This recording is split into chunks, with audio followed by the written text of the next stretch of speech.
Webinars. No. 40.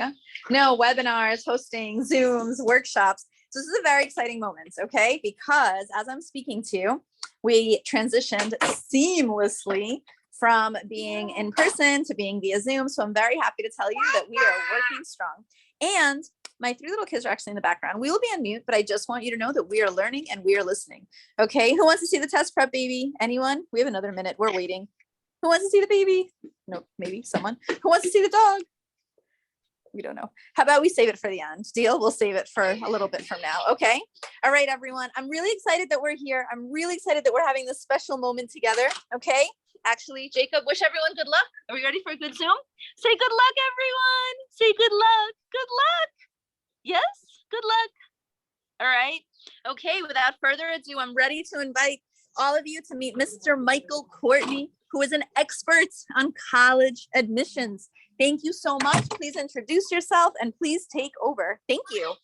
All right. Good evening, everyone. My name is Michael Courtney, and I work as a director of college counseling at a private school in Riverdale in the Bronx, and I've been there 15 years. And before that, I used to work in undergraduate admissions at New York University, where I worked for 3 years after college for the College of Arts and Science Committee and the Stern School of Business. And I also went to NYU as an undergrad and grad student. I actually went with Francis, and we met in our freshman year 22 years ago. So it's exciting to be here today in 2022, speaking to all of you. There'll be plenty of opportunities for Q&A via chat. So feel free to type in questions, comments, anything on your minds on the chat, and I'll periodically take a look at it to answer anything. And I might ask questions of you guys, so you'll be able to type into the chat as well. So what I want to do is focus tonight on what are some things to look at when it comes to the admission process and your research. What are some key terms to know about? And then what are admission folks looking for when it comes to the admission process, especially in some of the more highly selective competitive institutions? So to start us off, what are you going to look for when you research colleges? Some people might just look at US News and World Report, top 25 schools, and think, okay, these are the schools I want to apply to. It's a little foolhardy because some of these schools might have what you're looking for, some might not. Some might be more admissible for you, some might not. So I would say something to think about is first, check out the location of the school. Do you want to be in a school that is in the Northeast, maybe just in New York?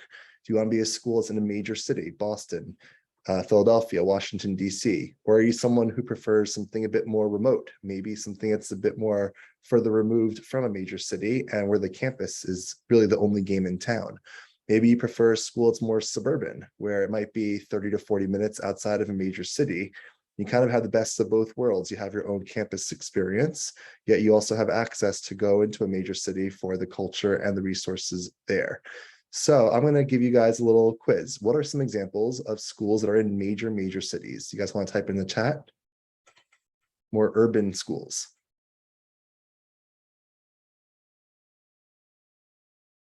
I know you guys could think of some. Yep, NYU, perfect example. That's a school in a major city where the campus is not enclosed by gates, and really it is something that's enmeshed within the streets surrounding Columbia. Good. Those are 2 examples of great schools that are also in major cities: Boston College, Boston University, University of Pennsylvania. You got it.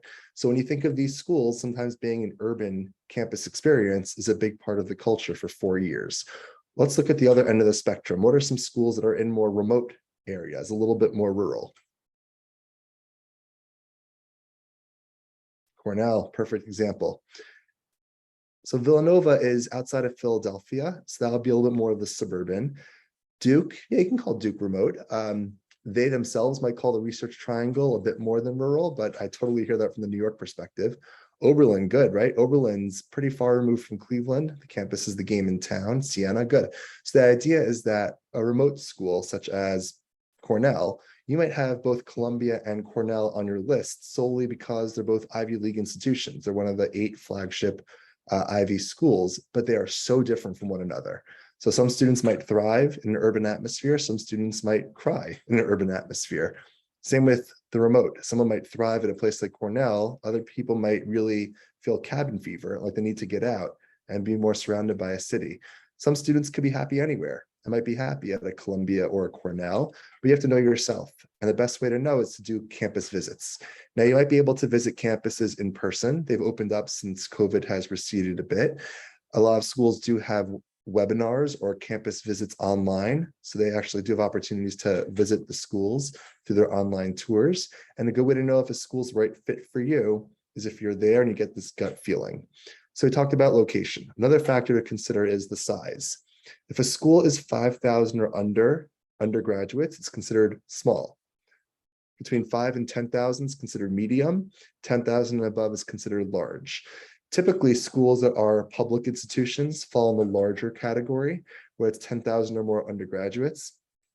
You might hear of something called a small liberal arts college that tends to be under 5,000.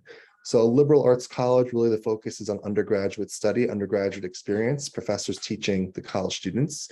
The larger research universities that might be 10,000 plus might have some more teacher assistants teaching classes. There might be multiple graduate programs, PhD programs, they might not necessarily see in those smaller schools. Something in the middle could be something that is medium size. Let's say Washington University in St. Louis is a good example, Emory in Atlanta, where it might have the resources of a larger university, but still have a bit more of an intimate feeling in comparison to, say, Ohio State or Arizona State, which are large flagship universities for states. So when you think about schools, you want to also think about the idea of public versus private and what fits your family, what you're looking for. And within public, there are two different spheres. There's in-state public and there's out-of-state public. So who could give me examples? What are in-state publics in New York? Feel free to type in the chat. Good, SUNY. So that's Binghamton, that's Albany, that's Stony Brook, Buffalo. Those are examples of the in-state publics. CUNY is another example. CUNY is a city university of New York, Baruch, Queens, Hunter, Brooklyn, City. Good. So those are in-state publics. Now, let's say you live in New York and you're also considering out-of-state publics. What are examples of out-of-state? That's the University of Maryland. Good. Other big-time out-of-state publics people in New York might be thinking about? Could be Rutgers in New Jersey. Could be University of Massachusetts. Good. Michigan, Wisconsin. So typically, a private school is the most expensive sticker price, and an in-state public will be the cheapest. An out-of-state public will be somewhere in between. And an out-of-state public might not have as much financial aid for someone from New York because they're prioritizing their in-state students first. And in fact, sometimes an out-of-state public will be more expensive than a private school if the private school has substantial financial aid coffers to meet your family's need. So you might want to think about the idea of public versus private. And if it's public only, you're seeking in-state versus out-of-state. Okay. Something else to think about, first and foremost, is academics. Why are you going to college? You're going there for an education. So yes, fraternities and sororities might excite you. The brand new gym might really allure you. The location might be really invigorating. But first and foremost, you're going for academics. So what does that mean? The school has to have the major you're looking for. When I used to work at NYU, we used to always have people say, I want to come to NYU to study fashion. I said, we don't have fashion. So it's nice that you want to be at NYU, but if your dream is to study fashion, NYU is the wrong place for you because they don't have that major. So it's really important you want to be at a school that has the major you're seeking. Now, just about all schools will have the major liberal arts, the humanities, the social sciences, the natural sciences, mathematics. So if you're thinking of biology, English, history, psychology, that'll be everywhere. What's unique is some schools might have engineering. Some schools might have a business program. Some schools might have nursing, might have education. So if you're looking into these professional types of programs that are not your traditional liberal arts, you really have to make sure the schools you're thinking of actually have those programs. And it's not just, I want to go to a random university because it has a good name if I have nothing to study there. Okay, now let's go over some key terms, some important things to know in admission. Who here could tell me what early decision means? Who here has heard of that phrase, knows what it means? Early decision. Okay.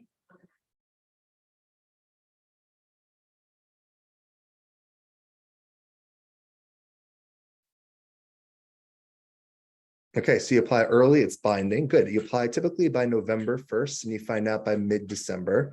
And binding means if offered admission, you're expected to go there. So early decision is for students who've done their research. They know that this is a first choice school. They know that if offered admission, this is where they want to go more so than anywhere else. So someone who's applying to an early decision school does have an advantage strategically in the admission process. And why is that? Because early decision, you're competing with a smaller applicant pool than in regular decision. Most private schools do give an early decision option. So what they're saying is, if you want to commit to us by applying early, we want to commit to you and give you a better chance of getting in. But if we admit you, you have to come.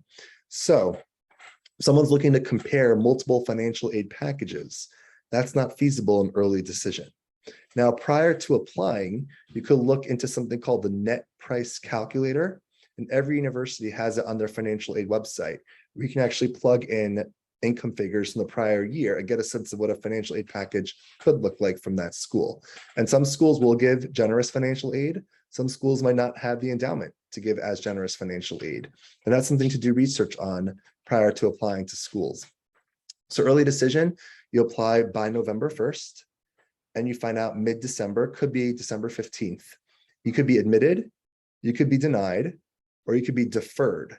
If you're deferred, that means they're moving your application to the regular decision pool, and you'll find out a few months later if you're admitted or not. So early decision is an important term to know when it comes to the admission process. Who here knows what early action means?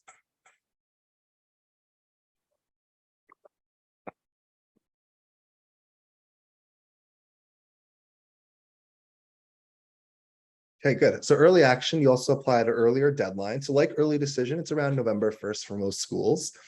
You might find out between mid-December to mid-January, depends on when schools get to their applications. It's typically a public school phenomenon with a few exceptions. Tulane, Northeastern, Miami, they give early decision and early action, but for most part, it's public schools. And with early action, you can actually apply to multiple early action schools. So think of it this way: early decision, you're ready to get married; early action, you're dating. So you can have a few early action schools and an early decision school in your list of schools that you're considering. And if admitted to your early decision school, you'd withdraw all those early action applications. So examples of early action schools, like we mentioned before, Binghamton, Albany, Rutgers, Maryland, Michigan, they all have something called early action, and they don't have early decision. So if you apply a school's early action, you're basically saying, I've done my research. I know that this is a school I'm very interested in. And my advice to you guys is that any school that has early action, you need to hit that deadline. It gives you an advantage in admission to hit the early action deadline, especially for out-of-state publics. If you apply to Michigan November 2nd and not November 1st, assume you're not getting in. Okay, so that's my one important takeaway so far tonight. They have these earlier deadlines for a reason. They're expecting someone to apply by them. I'm telling you guys, it's got to be you. So the idea is that early decision is only if you know 100% this is the right place for you. But schools that have early action, it's good to hit that early action deadline. Okay, so early action November 1st, early decision November 1st. Who here has heard of rolling admission? What does that mean?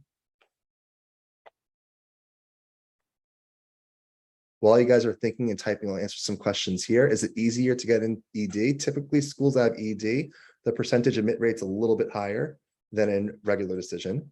You can do early decision to only one school, but you can do early decision and multiple early actions at the same time.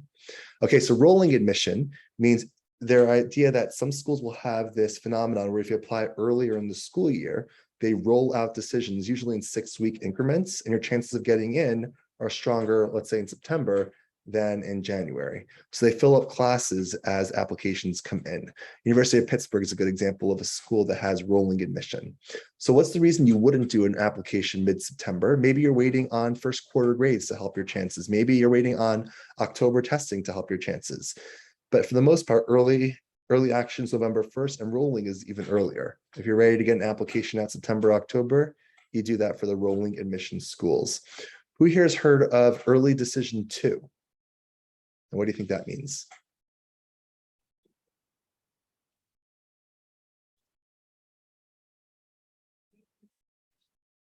And as you guys are typing, early decision but later, very good. So far, you're warm. Just trying to see if there's any other questions here I didn't answer. Someone asked me earlier, direct message about NYU having engineering supplemental prompts. NYU has one supplemental prompt for this year, and it's optional, and it's about your identity. Typically, optional means they're expecting someone to do it, so it may as well be you to help you with your chances, as long as you can write strongly. Okay, so let's talk about second ED, early decision 2. So I mentioned before how early decision 1, you apply by November 1st, you find out in mid-December. Early decision 2 is for students who maybe didn't get in elsewhere in ED1, or just weren't ready to commit to a November 1st application, you applied January 1st, you find out mid-February, as opposed to regular decision where you find out end of March. So an ED2 school is for students who really want to go to that school. It's still binding, but maybe they applied 2 months after. So most private schools these days will have ED2 except for the Ivy League. So Columbia, Penn, Cornell, Dartmouth, Brown, they have ED1. They do not have ED2. Who does have ED2? U Chicago, Johns Hopkins, NYU, Brandeis, BU, WashU, Emory, Carnegie Mellon added it last year. So really top schools will have ED2. So if you're applying to one of these types of schools, ED is selective. ED2 is a little bit more, and then regular is a whole other level of competitiveness. Why do you think ED2 is a little more selective than ED1? Let me see your answers in the chat.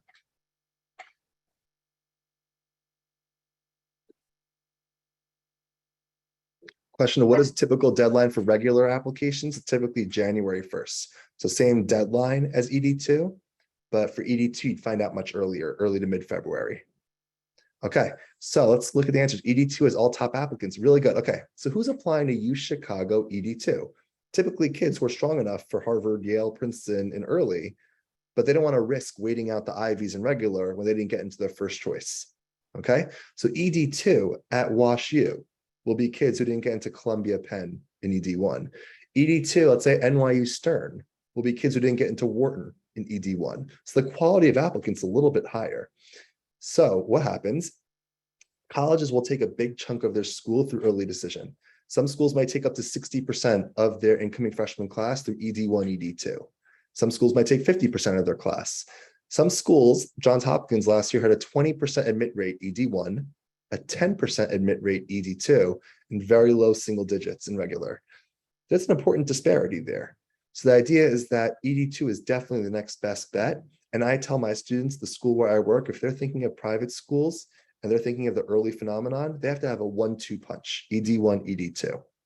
Okay, ED1, ED2 does affect financial aid in the sense that whatever package you're given, you're expected to be able to go. Now, let's say you did the net price calculator in advance.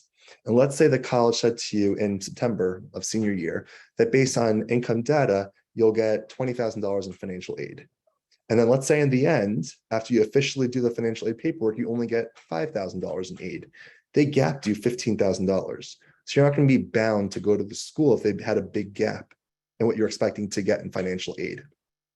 So ED1, ED2, it's not less aid than regular. It's basically numbers that say, here is your financial need, and here's everything we can do to help you fill that need. Now, some schools might have a higher endowment to fill that need.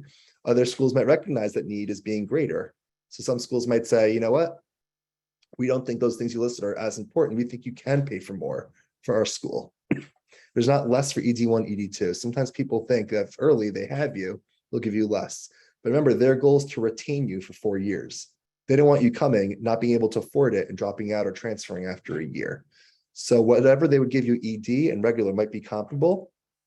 The difference is in regular, if you appeal for more financial aid, you can also say, you know what, thank you so much, NYU, for this aid package, but I also got offered this much by Columbia, and I'd rather go to you. Can you make it work? And sometimes they can help match it differently. You can always appeal for more financial aid if there's a story to appeal. Okay. The other term to know in admission is regular decision, which is the big applicant pool that most people are applying for. Now I'm going to give you a little trick here. We mentioned early decision. We mentioned early action. Who here has heard of restrictive early action, or REA? And what does that mean?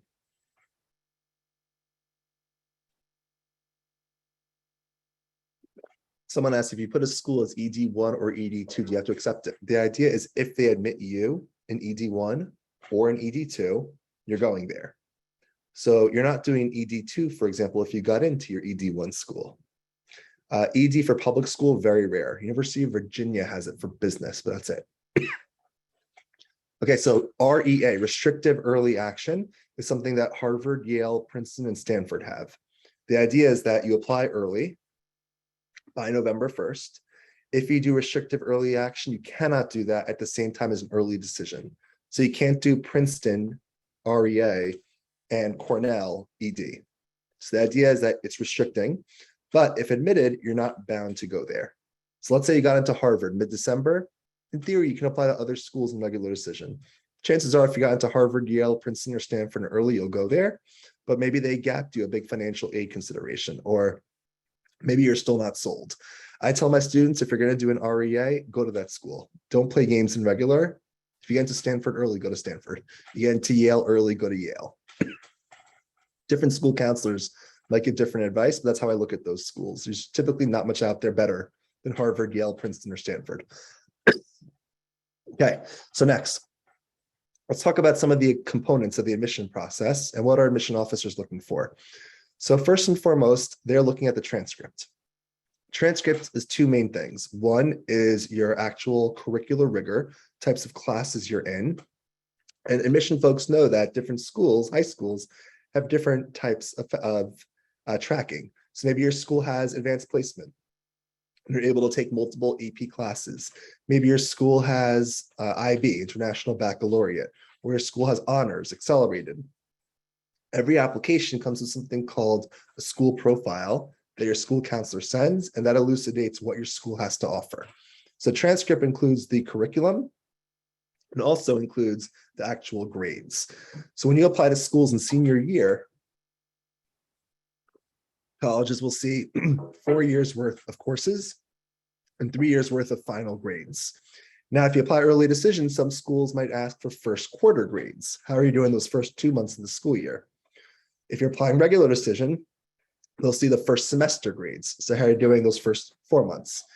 So when you're applying to schools, your freshman year, sophomore year, junior year grades are humongous. And your senior year curriculum is also very important. But people shouldn't think, okay, now I'm applying and grades don't matter anymore. I'm a senior. They do, because your first quarter grades might be requested. No matter what, your first semester grades go out to all the colleges where you have active applications.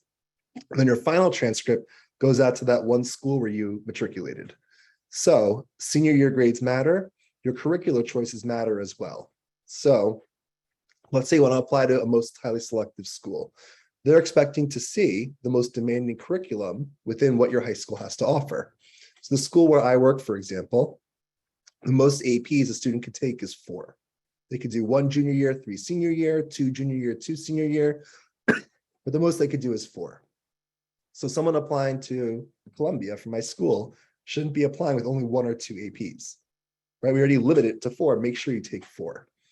Or if your school has all honors classes, students need to be in as many of those honors classes as possible for the most selective schools. The voice is failing, 1 second. So when it comes to the transcript, schools also notice different trends. So maybe you have an upward trend, especially in certain subjects. Maybe there is an explanation for something that you could put in the application. So for example, maybe sophomore year, your grades went down second semester because of a death in the family. The application actually has an additional information section where you can elaborate on anything that admission folks wouldn't know. So let's say you're hospitalized due to an operation. That's something for them to know if it really explains why maybe grades went down a certain term. So the transcript is the most important thing that admission officers look for. Alongside the transcript is standardized testing. Standardized testing really focuses on SAT, ACT. SAT subject tests are extinct. Those are no longer part of the admission process. They're not even offered anymore. AP scores, those are important, but the AP grade that you get from your class at the end of the year is more important than the AP score of 4 or 5. However, still study hard for the AP score. You might get a lot of credits going into any college you go to, and it's also helpful for resume purposes for the application. When it comes to standardized testing, students will ask, do colleges prefer SAT or ACT? They don't care, either one, as long as the scores that you report correlate to their middle 50%, it makes you look competitive.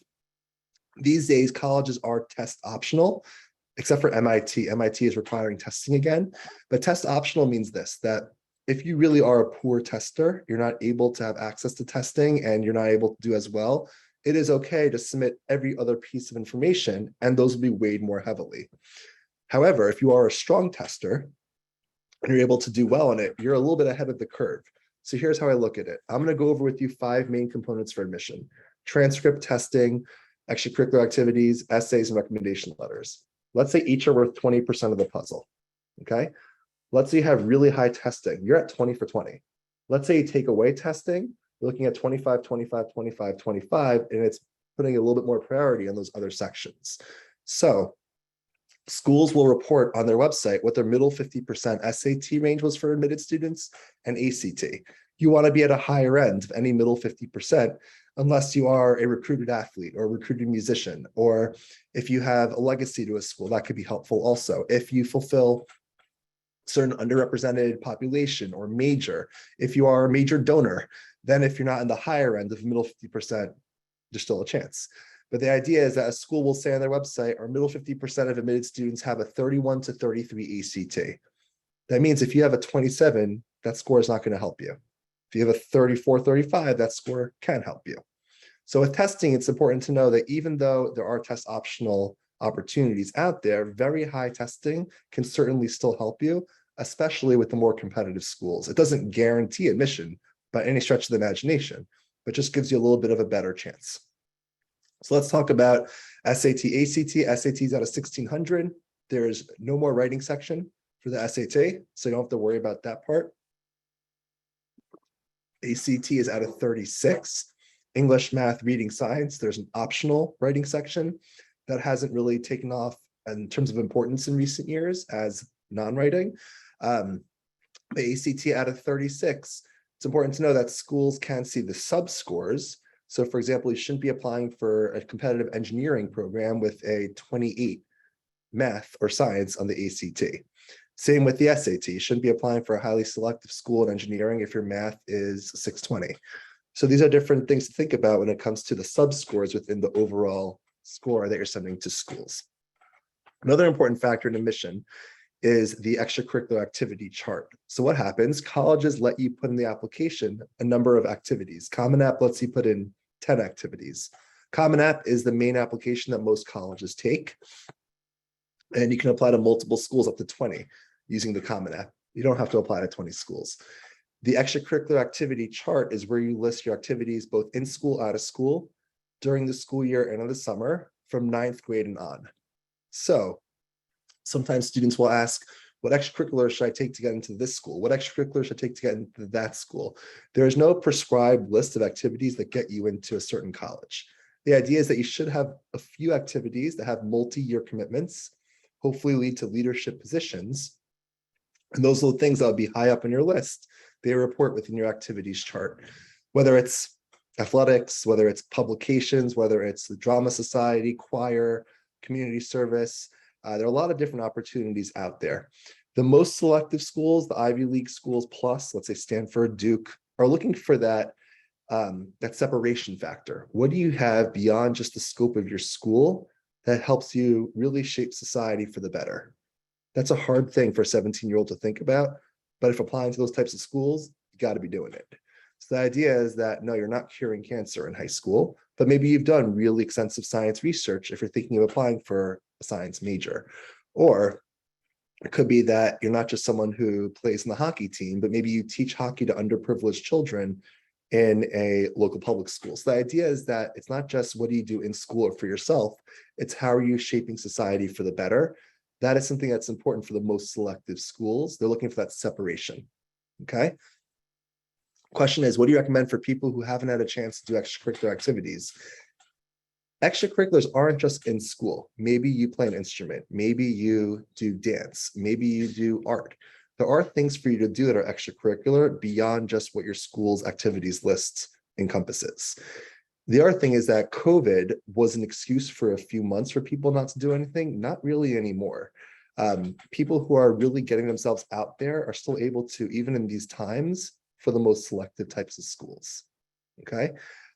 Question, why are AP grades more important than the AP test? Because colleges think that your work performance for 9 months supersedes a one-day 4-hour test. Question about what happens when extracurriculars aren't offered because of COVID? How do schools account for that? There are a lot of things you could do on your own. Maybe you're going to help out in your local church, for example, or synagogue. Maybe you are able to do something for your block in your community where you live. There is a chance to take advantage of extracurriculars and plenty of volunteerism, even in COVID. Okay. Next, let's talk about essays. So there's one main essay that'll work for a whole lot of schools. And that college essay is something that's extremely important to schools. So the college essay is typically up to 650 words. It's an essay about you. And there are different types of questions that are asked that are pretty pointed that you can answer one of them, or you can do topic of your choice. And the idea is that you're accentuating something about you that maybe admission folks wouldn't know for the rest of your application. A big mistake people make is do a resume rewrite. Paragraph 1, I do this activity. Paragraph 2, I do that activity. Paragraph 3, I do this third activity. Nobody cares. The idea is that you have to really hook them in right away with a very strong opening sentence that's attention grabbing. That'll lead them to read the first paragraph and not just skim. That'll lead them to really thoroughly read the whole essay. You have no idea if your admission reviewer is going to be reading your application at 9:30 a.m. when they feel fresh, or 7:30 p.m. when they feel wiped, and they are skimming towards the later in the evening. So the essay should be very well written, should be written with the 17-year-old perspective. If you have some PhD student helping you and it sounds like it was written by a PhD student, that's not going to help your chances. You want to make sure that the essay is something that has to do about you, and it's not your grandmother's story or your father's story. It's really your perspective. And the essay is a really important part of the application, but not the end all be all, because in addition to the essay, the more competitive schools have supplemental essays. These supplemental essays are just as important for the admission offices as the main Common App essay. I can't get over how many essays I've seen over the year that are so polished and perfectly written and clearly a lot of hours devoted to them, but then the supplemental essays were horrific. So the supplemental essays are just as, if not more important than the main Common App essay. A typical supplemental essay could be, why do you want to go to X university? Why do you want to major in Y? Pick a community where you're from and why is that community important to you? Barnard is known for having some very unique essays about being a female. One is, pick a woman in history you'd like to have a conversation with. It's a pretty unique essay question. Or at Barnard, people have majored in unafraid. What does it mean to major in unafraid? So admission folks want to know if you're a good match for that school based on your response, that you've done your research, you understand the mission of the school. You've done more than just superficially peruse the website, but you really delve into the different tabs and you get to know the different courses that are there and the professors teaching and the activities that are beyond just on that front cover page. I see a couple questions. Is Common App the only way to apply for college? Common App is one application vehicle. Another is the Coalition App. Common Apps I find to be a little bit more navigable and easier to use. Some schools have their own application. MIT, it's its own application. The CUNY system, including Macaulay Honors College, is its own application vehicle. So for the most part, schools are on the Common App with a few exceptions. Okay. Question about, this is an interesting question about out-of-state tuition, you pay out of price, but for the second year, let's say move in the state of the university, can you prove in-state tuition? Every state has different residency requirements. Some states might be 5 years, you have to live there. Other states might be a year. So you'd have to look into that to know for each state how long you have to live there. Can you use the same essay for all applications? Yes, the Common App main essay will be good for every single school you're applying to. It's on the Common App. And then the supplements, you'll uniquely tailor them to the different schools that you're applying to. Okay. Next, can you do one ED and a lot of early actions at the same time? Yes, but you cannot do one ED and one restrictive early action. So you can't do an ED like NYU and a restrictive early action like Harvard. So you have to choose one or the other, but you can do an ED like NYU and early action like Binghamton, Rutgers, Maryland at the same time. Another factor admission folks look for is recommendation letters. And rec letters are very important parts of the process when schools are taking single-digit admit rate or under 20% admit rate. So you get one from a school official, which is typically your school guidance counselor. You also get 2 in-classroom teachers to ask. English, history, math, science, and foreign language are the 5 more commonly considered subjects to ask teachers from, and preferably junior year, or you could do 1 junior year, 1 sophomore year. You don't want to ask just a freshman teacher. It's too far back for the colleges. So it's good to have junior year. When it comes to the recommendation letters, it should be from teachers with whom you have a very good relationship.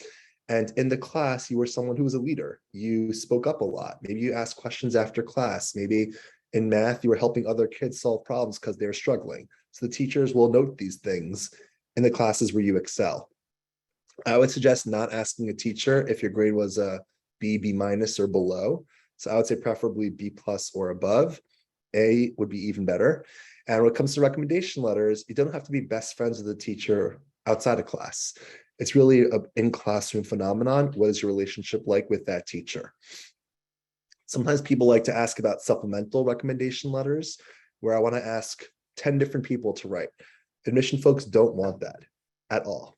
I would say if you have one supplemental rec letter, maybe let's say an internship supervisor who really knows you well, that could be interesting. Or maybe you worked on a political campaign for many, many, many hours, and that campaign chief of staff knows you really well.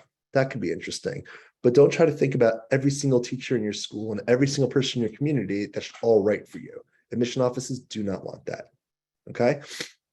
After rec letters, I mentioned transcript testing activities, essays, rec letters. There are some other factors that aren't as important as those 5. One is the interview. Public universities, for the most part, don't offer interviews. Very large private schools like NYU don't offer interviews. If there is an opportunity to interview, it's typically with an alum or an alumna, or it might be with a student who's a senior working in the admissions office. On occasion, you might get an admissions officer. You don't get to choose really which one it's going to be. Now, here's something important to know. For some schools, you can request the interview and you could do it as early as May or June of junior year. Brandeis and WashU immediately come to mind. Barnard allows for it right now for seniors.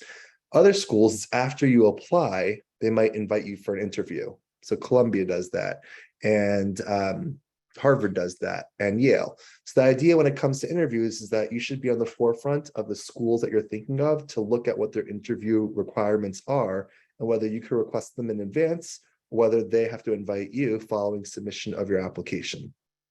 A really poor interview can knock you out. If you come across as someone who might make a bad roommate, or someone who might not be an engaged student of any kind in the classroom, that can come across and that will hurt. A really amazing interview doesn't get you in if your scores and grades are far below the profile. But if you're on the cusp, an amazing interview gets written up and that review goes to the admissions office and they put that in your file to consider you in their committee discussions. So for schools that have optional interviews, it's a good idea to do it. And it's a good idea to practice several times, maybe with your school counselor, maybe with a parent, maybe with a friend. And the interview is something not to be taken lightly. You shouldn't think, oh, I got this. You have to make sure you dress the part, you practice the part, you're there on time. And typically these days are done online. Some schools let you do them at the college if you're visiting campus. The days of doing it at Starbucks with an alum, that used to be the norm pre-COVID. Now it's not 100% back to that yet. It might be getting there in the near future. So the interview is something to consider. It's just not as important as the other factors because it's really just a half-hour conversation or an hour, whereas everything else encompasses multiple hours. All right, I'm going to go to the chat here to see if there's some questions I can answer. Okay, someone asked about being at a humanities IB diploma in high school as preparing on my own for AP Physics, AP Chem. Can that help me stand out? Yes, that could help you stand out, but make sure the grades and the rest of your classes don't take a back seat. And you shouldn't be doing that instead of extracurriculars. So the idea is that supplemental academic instruction or academic online classes you'd want to take, that's cool, that's actually exciting, but it shouldn't be at the expense of other things where you should be excelling. If you plan on majoring in a competitive major, do your extracurriculars have to be about that major? That is a great question. If you're applying to, let's say, the College of Arts and Science of a certain school. So some schools, I'll give Cornell as an example. They have a College of Arts and Sciences, and they have a College of Human Ecology, and they have a College of Agriculture and Life Sciences, and they also have an art and architecture program. So the idea is that if you're applying to arts and sciences, you might not necessarily have to match the major because most students come in undecided.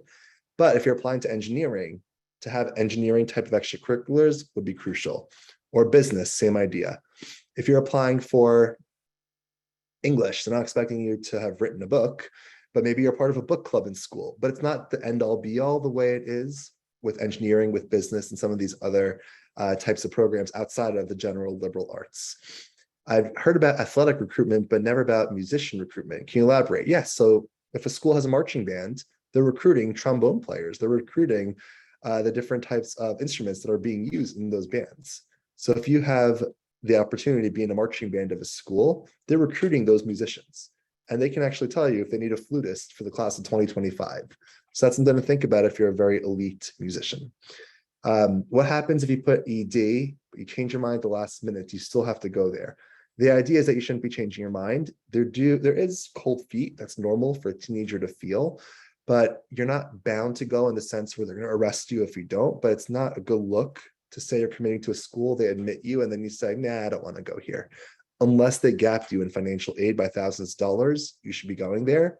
If you're not happy, you can always transfer after a year. Does NYU have pre-med? Yes, every school will have pre-med.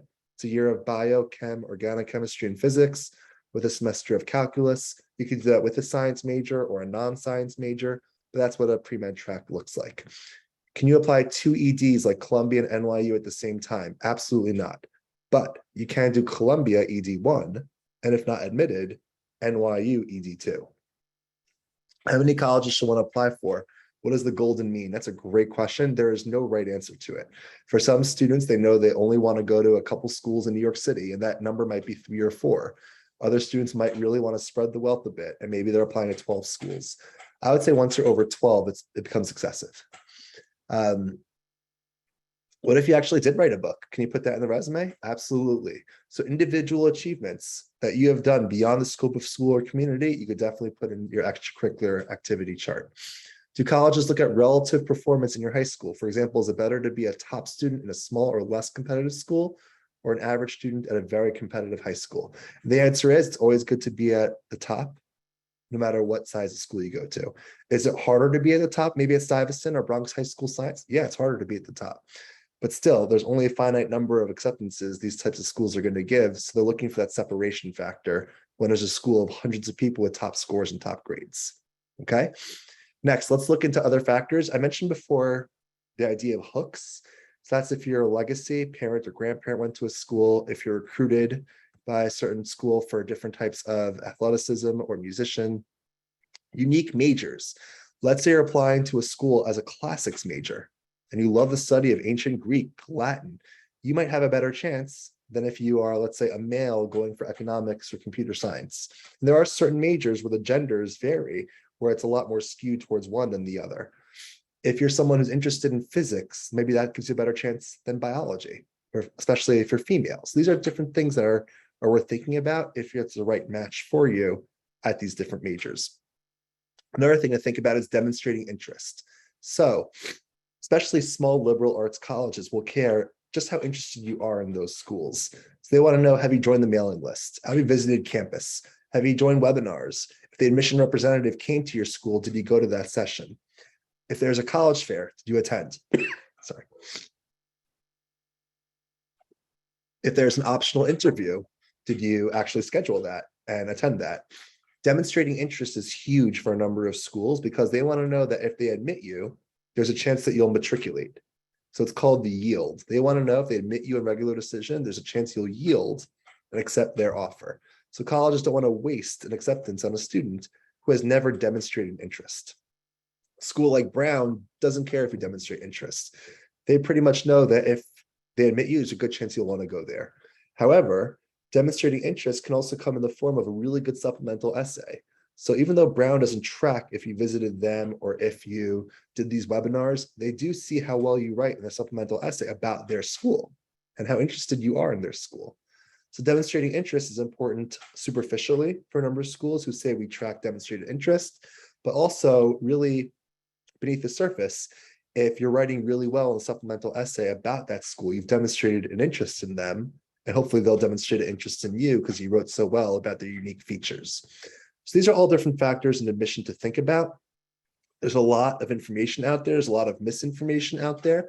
I would tell you to be cautious not to talk about college admission process with 20 different friends because you'll get 20 different opinions. I tell my students, show your college essay to me, to your English teacher. That's about it. If you show it to all of your friends, you're going to get a lot of different opinions. So it's a real personal process. It's you, your parents, your family, but it's not really 20 best friends all deciding together where we're applying. Admission offices don't admit best friends together. So it's really important that you really look at this in a really mature way, just like your parents, if they're applying for jobs, aren't telling the whole world where they're applying. It's kind of like that with the admission process as well. And it also helps preserve sanity somewhat in a very competitive and very stressful process for a lot of people. Okay, so I'm happy to take on questions. I see that like Bronx High School Science is really competitive, has a lot of top students, so it's difficult to be in the top percentage. Exactly. So that's why it's important that school counselors will be saying, you know what, you shouldn't all be applying to Harvard early. Maybe it's better for you to be thinking Yale. Maybe you're a better fit for Dartmouth. Maybe you're a better fit for MIT. And they'll work with you to make sure it's the right fit based on your interests and um, based on your achievements. I'll tell my students in early to mid-October every year, it's so nice you're thinking of Penn early, but there are a handful of other kids who are thinking who are stronger than you. You might want to think about something else. And typically schools will do that. And it's good to take their advice. They have the insider knowledge of the grade and how things are shaping up. Okay, so questions. Feel free to type in the chat and happy to help.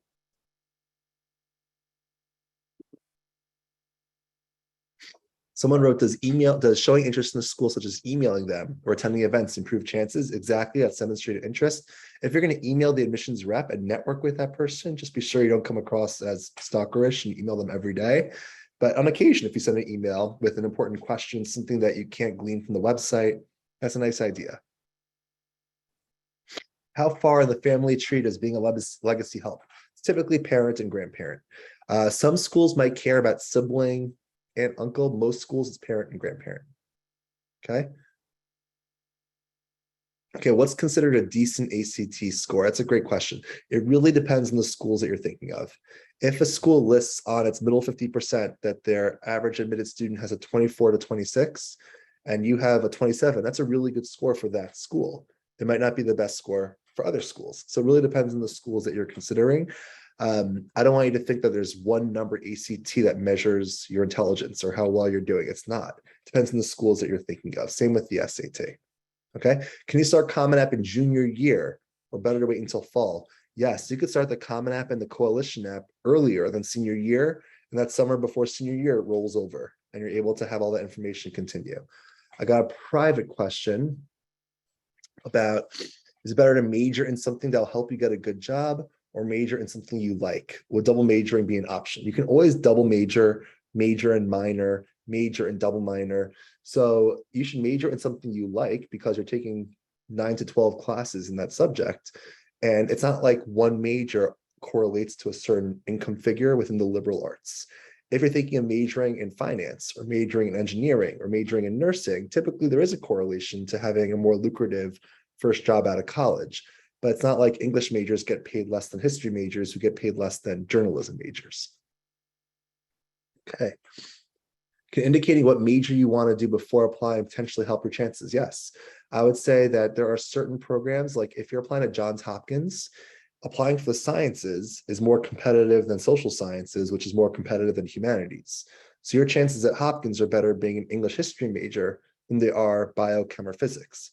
Doesn't guarantee admission. You have to want to at least say that for the application you want to study it. And once you're there, you're not beholden to that study. It's just an application strategy.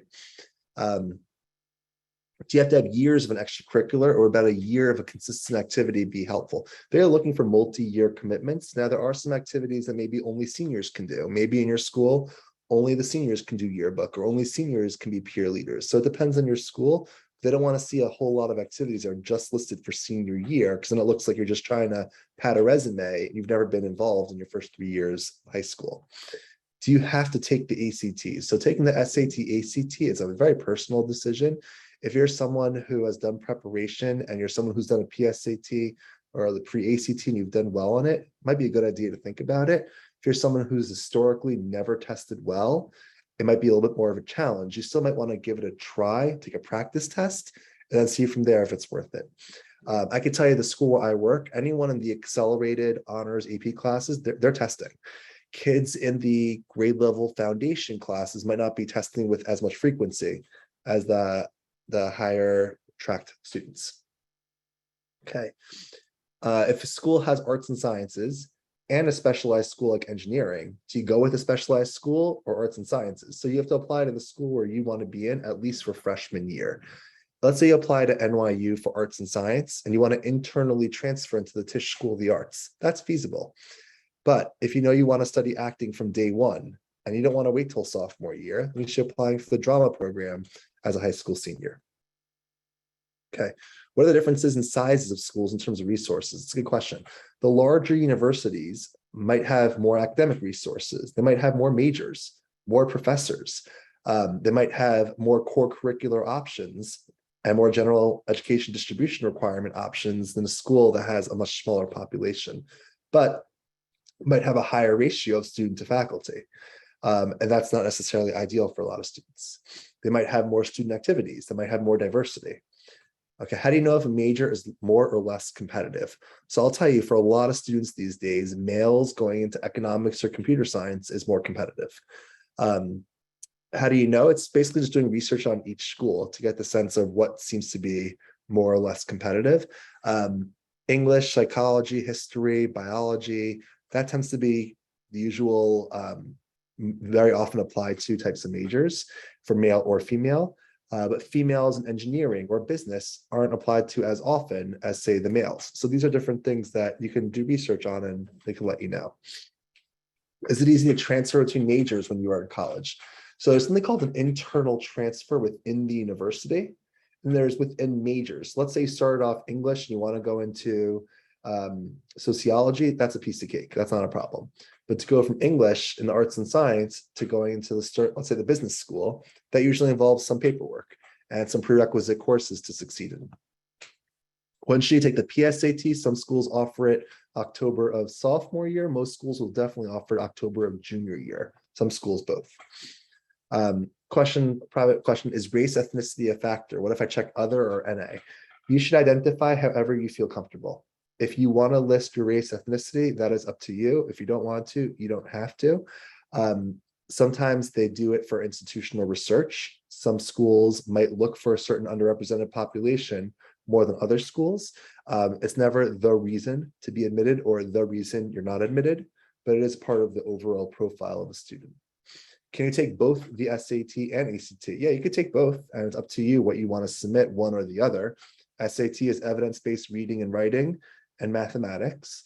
ACT is English, math, reading, and science. So that science section is additional to the ACT. Number of taking SAT tests matter. So you can report only what helps you. You have the opportunity to self-report scores. So I would say, let's say you took the SAT 3 times. Because there's only 2 sections you're reporting, you shouldn't be reporting more than 2. ACT, there are 4 sections. If you took it 6 times, you shouldn't be reporting all 6. Only report what's going to help your application. Question privately, is it better to apply to a pre-med program or BAMD? BAMD combined programs are extremely selective, more competitive than an Ivy League admission. So it's okay to apply for that, just don't count on it for an acceptance. It's very, very competitive. But if you are wholeheartedly into pre-med and you want to go to med school and you have those credentials to apply for them, you have the scores, you have the grades, you have the extracurriculars, leadership, go for it, BAMD. Just don't count on it because it's that competitive. Thoughts about schools that offer co-ops. So Drexel, Northeastern, Pace, they're known for it. And the idea is that cooperative education means you actually work full-time for 1 semester, 2 semesters, and it oftentimes leads to a job offer. So there's a lot of validity to that. Schools that don't have co-op will still have internship opportunities, especially if it's a more urban, suburban location. Okay, so a lot of questions here. Is pre-med track chosen when you apply or after you start college? It's really after. You can list pre-med in an application, but you don't have to, because pre-med is not something that you're married to right away first day freshman year. You can decide to say pre-med in an application and not actually pursue it, or you don't have to list it and then you decide to pursue it. So that's up to you. Michael, is it okay if we spend a minute just going through, and everyone loves your webinar. So everyone give Michael Courtney a gigantic thank you for, I'm going off the Zoom. Hello, everyone. Give Michael Courtney a thank you for this. And tonight I'm actually going to thank myself because I do have children and they're actually all at work right now. They're at Kweller because the only way I could make this webinar work was for for basically for everyone to be here. So I just want you to know that I'm going to go thank myself as well. So thank you so much, Michael Courtney, for doing this. I wanted to take a moment and I just wanted to, it's kind of like a game that Michael and I created. I don't really know what to call it, but we call it fact or fiction. And I'm going to actually pretend that I am a 16-year-old who knows everything possible about everything. So if it's okay with you, can we play fact or fiction for just a couple of minutes and then we're going to close up the webinar? Is that okay? Sounds good. But I have a brand new question this time. So, because I have experience and I'm more seasoned. So I'm going to get started right now. Okay, ready everyone? We're going to play a cool game. It's fact or fiction. Okay, ready? I have my questions and I am ready. Okay, ready? Hello, I am 16 years old. I know everything about everything. You know nothing, older person. Okay, you got no wisdom. All right, ready? Brand new question. My plan is to apply to 10 colleges, all engineering. And I'm going to apply to all 10 schools, all engineering. And I have to get into one if I apply to all these schools. Is this fact or fiction? It's a great question. So it's very important that when you have a list of schools, you might have some reaches. You'll definitely want to have targets, and you'll want to have foundation schools, also known as safety schools. You want to make sure you have some schools that you could definitely get into based on your profile. Engineering tends to be quite a bit more selective than general liberal arts. So if you're going to be applying to 10 engineering schools, you might want to have one that you'll go through the liberal arts route and maybe internally transfer into engineering as a sophomore, just to make sure you have a backup. I think a school like Rutgers is something to think about, where they let you list up to 3 schools within the university. So if you list engineering as one, you can also list arts and sciences. You can also list business. So schools that have that opportunity to list multiple colleges within the university could be a good angle to make sure you have at least one acceptance. All right. So, and then I just want to add that on. What if I just want to apply neuroscience to 10 schools? I mean, can I really, fact or fiction? I will get accepted to one of 10 colleges if I apply to 10, or I will get into one of 7 Ivy Leagues if I apply to 7 Ivy Leagues. Right. It's a great Fact or question. fiction? So Tell me. the colleges are not in cahoots with each other to determine what a student's list is to make sure they have one acceptance. It's not like that. So the idea is that every school independently reviews you, and you have to make sure that when you look at your list, you are above the profile for at least one school, both in terms of grades and scores. All right, ready? Fact or fiction? Is everyone ready? Who's going to play along with this game? I'm ready for the game. Ready? I'm not going to think about college at all until 12th grade. Fact or fiction? It's a really good question. So the American higher educational system is forcing us to really think about schools much earlier than 12th grade. We start the process with our students at my school sophomore year. And if your school starts junior year, it's not the end of the end of the line. But I would just suggest that look at the spring of junior year really as the important time to get going and not waiting until fall senior year. Okay, everyone, ready? Fact or fiction? Type it in the chat. Ready? I am not going to take college now classes at all. I'm not going to take any college classes. Forget this. College is for college. I'm only going to take AP courses, 1 or 2, and that's more than enough. Right. So the idea is that for the more competitive schools, you want to make sure to present as competitive of a high school curriculum as possible, which means that you have to maximize what your school is offering. If your school is offering APs, they're expecting to see APs. If your school doesn't offer APs, they're expecting to see you at the highest level, whatever their offering is. Maybe on your own, you might take a summer class at a certain college or an online class. I would suggest edX to everyone here. edX is an online website that lists all these different types of online classes you could take from all these different campuses throughout the country, but remotely. It was huge during COVID in the initial months, and it's still something to think about. Okay, ready? Fact or fiction? Type in the chat. Ready? My plan is to apply early decision to 6 different schools. Who's going to know? I'm not going to tell anyone. Early decision raises my chances of getting in anyway. Fact or fiction? Can I apply easy to 6 different schools? No one's going to know. There's going to be no issue about it. So the school counselor will only send out your transcript and recommendation letters to one ED school. So if you decide to apply to 6 schools ED, 5 of them will never see your transcript or rec letters. So you have a waste of an application to those 5. Okay, ready? Fact or fiction? My plan is to pay someone to just write the application for me. I don't need any help. I'm just gonna get someone to write the application. What is the big deal? People do it. I mean, there are websites. Right. Unfortunately, people do it. It's pretty unethical. Your values are very important and they should not be compromised because of applying for more selective places. I would say parents, especially, kids are modeling behavior after you. So if you're going to say to someone, here, I'm going to pay you this amount of money, just do everything for my kid, don't be surprised if your kids end up cheating in life in the future and potentially getting caught. Ready? Fact or fiction? My plan is to fake it till I make it. I'm going to send fake scores to colleges. I'm going to lie. There is something called self-reporting, Kweller. Have you heard of this? It is awesome. You can literally self-report the A plus I really don't have, but I'm going to say it. Fact or fiction? It's a great point. So on the Common App, you can self-report your SAT or ACT scores, and colleges will trust that score. But if admitted, they then want you to officially send the scores from the College Board website for SAT or the ACT website for the ACT. If they don't line up, you lost your seat. So definitely want to self-report the truth. Fact or fiction? My plan is to get straight A's because I want to be a math major and I want to get all A's in math. I'm going to take, ready, ninth grade, pre-algebra, 10th grade, pre-algebra, 11th grade, pre-algebra, and 12th grade algebra. And I'm going to be a 4.0. Fact or fiction? Can I take the easiest math classes possible, get a 4.0, and go flying into college? So it's a great question. And people will ask all the time, is it better to be in lower track classes and get an A than being in the higher track classes and get a B? And I'll say for the most selective schools, you got to be in the higher track classes and get A's. And the idea is that to underserve yourself and where you belong intellectually isn't going to help in the long run with schools who are looking for the more rigorous curriculum. Fact or fiction? My plan is for my grandma, my booby, to write my college application essay recommendation letter. Grandma is going to write like no one's ever written before because my booby loves me. I'm Right. her loved one. I'm her favorite. Fact or fiction? Can grandma, sibling, mom write a beloved letter of recommendation on my behalf?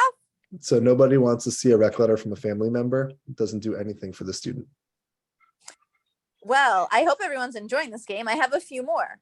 My plan is to pay, ready, fact or fiction. My plan is to pay full price. The truth is, it's my mom paying, it's my dad paying, it's grandma paying, someone's paying. I'm not paying anyway. My plan is to get into college and pay full price. Do I really need to go through the application process? Fact or fiction?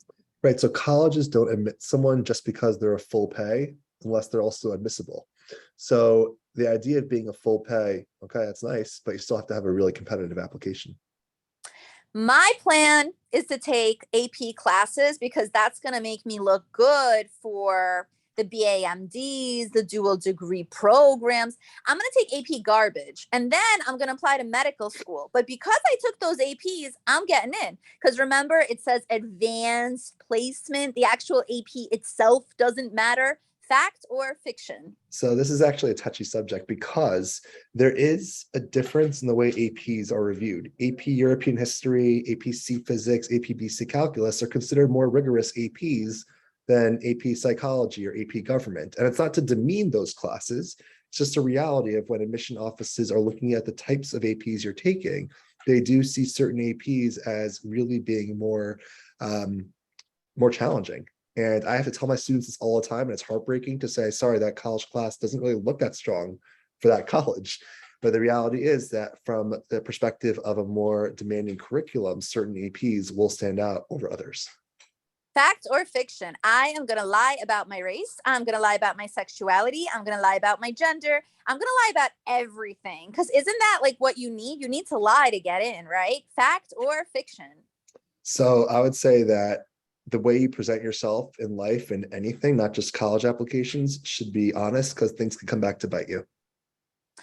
My plan, fact or fiction, is to not complete anything optional on the college application. Kweller is out of her mind. She really just wants the money for the essays and she wants this and that. You know what? You don't know what you're doing. The reality is the word is optional. Have you ever seen that in a dictionary? Optional. I don't have to write the COVID essay. I don't need to write additional information. Do you know what optional is? Fact or fiction? I don't need to write these optional essays. The essays say optional in big letters at the top. So there's a difference. Okay, so I'm hearing what you're saying. So when colleges have a supplemental essay and they say it's optional, they're expecting someone to do it. Within the Common App additional information section are two different passages that's up to you if you want to complete. One is about COVID specifically and how it impacted you, and one is about just free writing. For the COVID one, nobody wants to read online learning was hard for me. It was hard for everyone. So if you're going to put something in there, make sure it's substantial. They're looking to see maybe parents lost their jobs, maybe there were significant illnesses in the family, or maybe there were amazing things that you did during COVID to help out communities. That's where that goes. The other section with an additional information doesn't have to be essay format with an intro, body, conclusion, but if you have things to say that maybe you couldn't fit in the activities chart, maybe 150 characters for each activity wasn't enough, and you want to tell them more, that's the space to do it. So it is a good idea to take advantage of those spaces. And then the optional essays, definitely want to do. Fact or fiction? I'm going to create some social media telling people how much I hate them, different races, different gender, different everything. I'm just going to talk about how I hate everyone. The colleges are never going to see. My settings are set to friends. I have private settings on Instagram. No one's ever going to know. Fact or fiction? Can I write whatever I want on the internet? We actually at NYU rescinded an offer from the honors program for a student because of a really upsetting blog that the student had. Students, everything on your online profile, your social media accounts can be viewed by the public, believe it or not. So I always say, don't post anything that you wouldn't want your grandparent to see. If shutting off social media is going to be helpful for you, it's helpful for everyone. I definitely recommend it during college admission season, 11th grade, 12th grade, because you never know what you're going to post. It's going to come back to haunt you. Fact or fiction? I'm going to write 800 words when they tell me to write 650. So the Common App lets you write up to 650. If you write 651, it stops you. So if you start off with 800, then you reduce, right? You draft and it's 800, then it's 650 when you submit, great. But if you try to submit more than 650, it just cuts you off. Okay, we're almost done, everyone. Tell me, fact or fiction? And as I'm winding down, I'm switching the camera to my because we haven't had a baby cameo in a while. Ready? My plan is to visit fact or fiction. Can I visit the admissions office every single day, 7 days a week? I'll call them. When they hear my voice, they'll know it's me, Frances Kweller. They have to admit me. I'm visiting them every single day. Right. So nobody wants to be stalked. And it's really important to know that if you're going to network with the admission officer, it should be really tame. I would say that if they come to visit your school and you want to send a thank you note, a follow-up email, great. Maybe it corresponds a month later, but shouldn't be something daily or every other day. Okay, everyone, we are winding down. I want to give Michael Courtney a gigantic thank you. I want to show you my cute little doggy, my little kids who are here until late at night. So we have to give them a huge thank you. Hello, children. Ready? Jacob, say hello because we're winding down. Don't destroy my computer. I do want to show off though. Look at how sparkly this is. It's very Kweller. Okay, and Goldie. Say hi, everyone. Let's wave. You're on Spotlight and Zoom. Jacob. Hi, everyone. Jacob, bye. Bye. Say bye. Jacob, bye. Everyone, I want to take a moment. I want to give Michael Courtney a huge thank you as I have a mini heart attack. My child has an ice pop next to my laptop. Oh my God, the anxiety. All right, this is actually causing me anxiety. Okay, everyone, we're gonna unmute. Please don't let him ruin my laptop. Everyone, I'm gonna ask you to unmute. We're gonna count to 3 and we're gonna give Michael Courtney a gigantic thank you. 1, 2, 3. Everyone, say Thank webinar. How great was that? Wasn't that a great webinar? Yay! Who wants to see the doggy? Everyone, yay! Who wants to see the doggy? Hello, Goldie. Oh my goodness, he's cute. He looks like Toblerone. Goldie, you look so cute. Like got gray. Goldie's 12 years old now. Hey, Jacob. Hey, Well, Jacob. hello, baby. All right, Francis, it was a pleasure and good to Oh my see all of you. God. Thank you for all your amazing I'll questions. over my letter C. I'm gonna have a meltdown. Good luck. Thank you, everyone. Please remember that Kweller Prep does help with the college applications and essays. We assist with this process in many ways, you know, and listen, hopefully, please stay in touch. Please refer us. Please send us to friends and family. And thank you, everyone. I'm going to switch the spotlight to Michael Courtney so we can give him one last kind goodbye for this wonderful webinar, okay? So everyone, I'm going to ask you all to unmute. Wonderful one. Ready? Thank you, Michael Courtney. Thank you so much. Let's say bye. Bye, everyone. Good Say night, bye, everyone. guys. Bye, everyone. Thank Bye. Thank you. You're welcome. Good night. Thank Webinars was 10 out of 10, total A+. We will be heading home. Thank you, everyone. Good Thank you night. for a wonderful webinar. Okay. Bye, Michael. Thank you. Thank Bye, you Francis. so much. Okay. Thank you. Bye, everyone. Thank you, everyone. Thank you.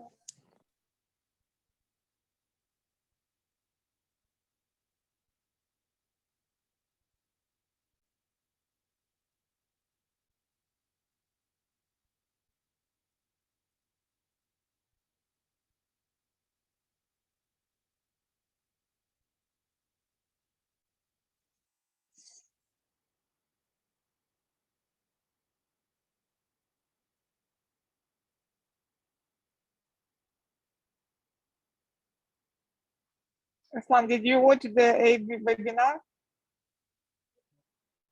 It was very good. I didn't understood very the Kweller. I didn't. I'm actually, I'm here. I'm going to close it up right now. Okay. Great. Say Oh, bye, oh. Jacob. Say bye. Oh my God. I got ice pop on my computer. I'm going to hold them.